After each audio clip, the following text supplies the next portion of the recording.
এই বাটিতে কিছু নরমাল এবং সেদ্ধ ডিম আছে। আপনি কি এই ডিমগুলো না ফাটিয়ে এখান থেকে সিদ্ধ এবং নরমাল ডিমগুলো আলাদা করে দিতে পারবেন? ভাবছেন এটা তো অনেক সহজ, তাই না?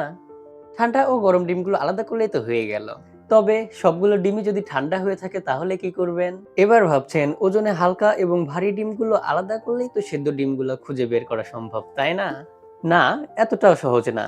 আপনাকে মনে রাখতে হবে নরমাল এবং সেদ্ধ ডিমগুলোর ওজন প্রায় সেমই হয়ে থাকে। এবার ভাবছেন হয়তো ডিমগুলো পানিতে ডুবিয়ে ভেসে থাকা ও ডুবে যাওয়া ডিমগুলো আলাদা করলেই সেদ্ধ ডিমগুলা বের করা সম্ভব, তাই তো? না, এভাবে শুধু নষ্ট এবং ভালো ডিমগুলোই আলাদা করা সম্ভব। সেদ্ধ ডিম আলাদা করার জন্য স্পেশাল কিছু ট্রিক্স রয়েছে।